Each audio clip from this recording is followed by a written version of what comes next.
So next up, we'll be talking with Huiqing from Trinity College in Dublin. And she'll be presenting us with her work on consciousness indices in babies. So another super cool abstract. So Huiqing, you have the floor. Hello, everyone. Today I'm going to talk about a study that I did to investigate the development of brain circuitry supporting conscious awareness in infancy. We know that consciousness has been investigated for centuries. However, we still don't know how early that consciousness arises in a human infant. Does it arise at birth, or it emerges through the development of in the early years of life? In human adults, consciousness often clinically defined and measured by through two dimensions, arousal and awareness. There is no doubt that infants have arousal as their eyes are widely open, they have sleep-wake cycles, and most importantly, they cry. However, it remains unknown to what extent infants can be aware of themselves and their environment. By observing infants' behavior, previous studies found that infants at least have minimal awareness. However, those behavior could just owing to some stimuli being primed in the early days of life, or just even at mother's womb. So, for example, infant could be quite familiar with their mother's voice. So any preferential response could just owing to the similarity, but not the, rather than the, they are aware of the mother's figure.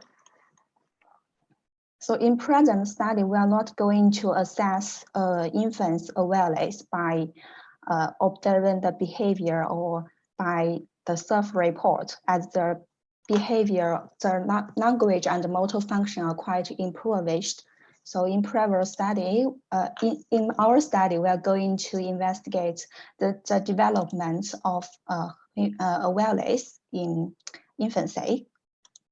The antagonistic relationship between default mode network and the frontal parietal networks, including dorsal attention network and executive control network, has been consistently found in adults' brain.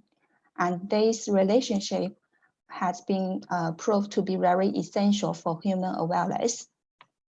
However, we still don't know whether this antagonistic relationship appear at birth or not, and whether those three networks are already developed at birth. So we are going to, we ask the following two questions. The first question is whether the three networks are already present at birth or not. If yes, to what extent those networks develop in infants relative to in adults. Our second question is whether the antagonistic relationship between default mode network and the dorsal attention network or executive control network present in infancy or not. I'm very grateful for the developing Human Connectome Project for collecting a large infant data set, which provide us a good opportunity to investigate those questions. We divided all the infants into three different groups according to the birth age and scan age. The three groups are term infants, preterm infants scanned at term equivalent age, and preterm infants scanned before term equivalent age. In addition, we adopted an adult dataset from the Human Connectome Project as a reference, so we can investigate to what extent those three networks and the relationship developed in infancy relative to in adults. At first, we created 19 regions of interest of the default mode network, dorsal attention network, and the executive control network according to the coordinates obtained from Rachel's study. And then for, as you know, these regions of interest are based on adult brain. So for infants, we realign those regions into infant lattice space. Then we created the functional collectivity matrix for each individual participants and average the functional collectivity across each groups. Here, the first image is for the functional collectivity matrix in adults. Warmer color means higher functional collectivity and cooler color means lower functional collectivity. We can clearly see higher within network functional collectivity in adults and lower functional collectivity between regions from different networks, which means those regions within each network work as a cohesive unit. But this pattern seems less clear in the 3 infant groups. So to investigate whether there are higher within network functional collectivity relative to between network functional collectivity statistically in infant groups, we compare the within network functional collectivity and between network functional collectivity by using paired t-test.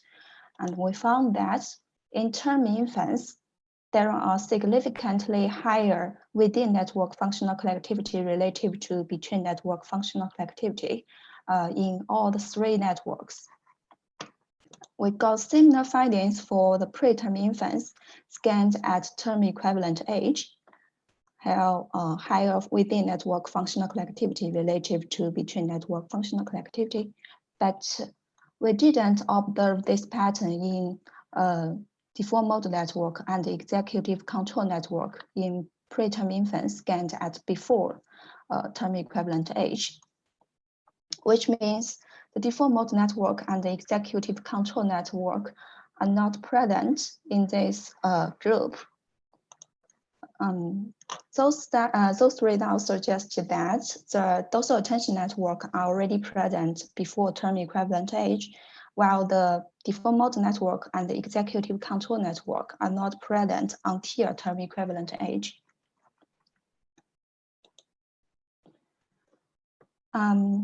As we know that we have already know that the 3 networks are already present at term age, so we want to know to what extent those networks developed in infants relative to in adults. We compare the within network functional collectivity and the internal structure of those networks in infancy relative to in adults. We found that there are higher within network functional collectivity in adults relative to in term infants for all the 3 networks, which means the network coherence in term infants is lower than that in adults. In addition, we used hierarchical clustering analysis to capture the network structure in term infants and in adults. This method can group regions according to the the similarity of the regions. So here we use the time course of each region as input. We found that in adults, those 19 regions can literally group into 3 clusters, which corresponding to default mode network, executive control network, and dorsal attention network. But in term infants, those regions seems not organized in this way and more intermixed across networks, which means those regions, those network structure are less well developed in term infants compared to that in adults. We got similar findings in term infants scanned at term equivalent age. I mean, lower within network functional collectivity in this group relative to that in adults, and less well-formed network structure in this group relative to in adults. We also found similar findings in preterm infants scanned before term equivalent age, lower within network functional collectivity and less well-formed network structure. Overall, those results suggested that the three networks are still on developing in infancy.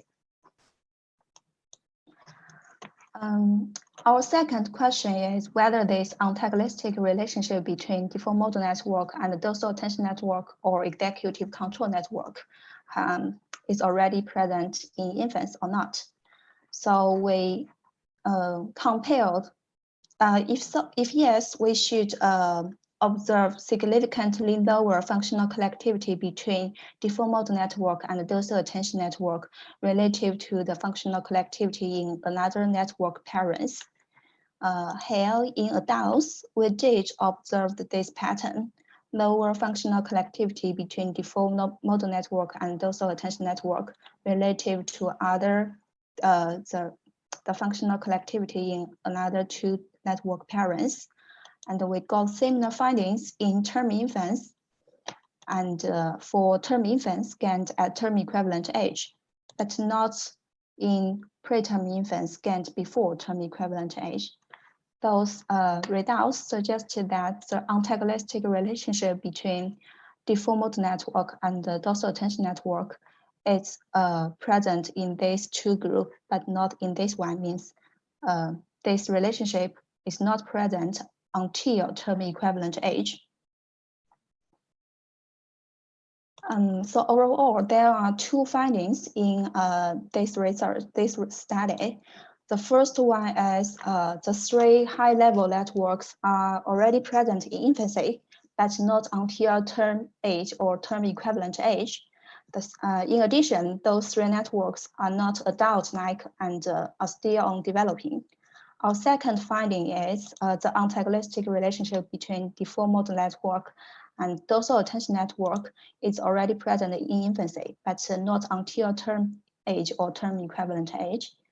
So that's all. Thanks for listening. And if there are any questions. Thanks so much, Huiqing.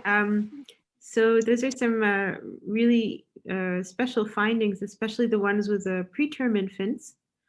Yeah. Can you hear me? Yeah. So I have one fairly simple question, I think. Actually, I don't know. When it comes to the default mode network, I'm not sure there are any simple questions, but how does the pattern you see in preterm infants and then also in term infants, how does it compare to the minimally conscious and unconscious states that you mentioned at the beginning of your talk? So you said that there's this breakdown in the antagonism between the default mode network and the DAN network. Yeah. Exactly, in sleep and anesthesia and so on.